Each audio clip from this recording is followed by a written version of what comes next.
Hey guys, it's Philip McKernan. I just want to share a little story from the other day. I was speaking to a gentleman I haven't spoken to in probably about 5 or 6 years. And we got into chatting, and it certainly appears that he has made some significant changes in recent times in his life. And I think he's just done with not being seen in the world, and now it's time to do the things that have probably historically always lay hidden or dormant within him, and put himself out into the greater into the world, and to attempt to make a bigger impact outside of himself.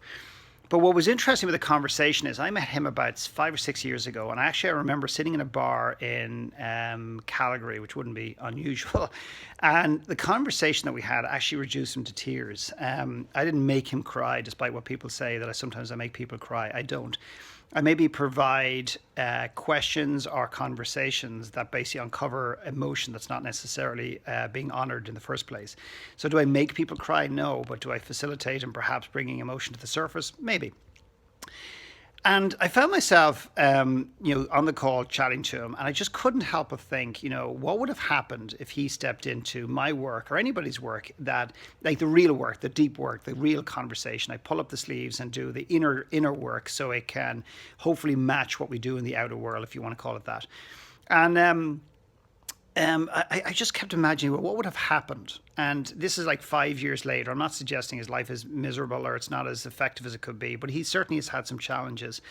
And I found myself asking him, I said, if you don't mind, you mind me asking you, why did you never step in and do the work when, there was a sense with our conversation that I could certainly help him unlock clarity that he was seeking and help him move through some roadblocks that he was unaware of? And he didn't need time to think about it. He basically responded automatically with two things. Number one was, he said, fear of success. He said, I'm so scared shitless, or historically have been scared shitless of success, that I didn't want you to help me get there. And I find that there's more and more people that I meet today that are actually afraid of uncovering their gift, not their talent, by the way. By the way, the gift and the talent are different, but uncovering their gift because they're afraid of it. They're afraid of the impact it can make. They're afraid of uncovering it because it might mean they might need to make some adjustments in their life, etc. The second one was really interesting. He said the second one was ego, and I quote. He said, "Unless you were fucking Gandhi, you could not give me anything I didn't already know. How could you possibly add value to my life?" I think he's changed his tune now. I think he sees, I suppose the work that I do, maybe the work that other people do, as something that can give him value. But the point of this video is to really ask you to consider, not to write in this post or anything else, just to sit with.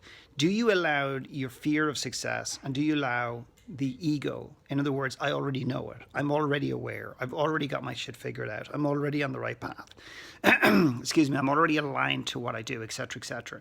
To get in the way of actually finding out that perhaps maybe either one, you are, or number two is maybe you need to make some adjustments in your life. So do you allow fear and ego to get in the way of the growth and the type of, just growing as an individual and becoming a greater version of who you are, or expressing more of you in the world, or just showing up every day in the world in a more authentic, real and aligned way? Just a question.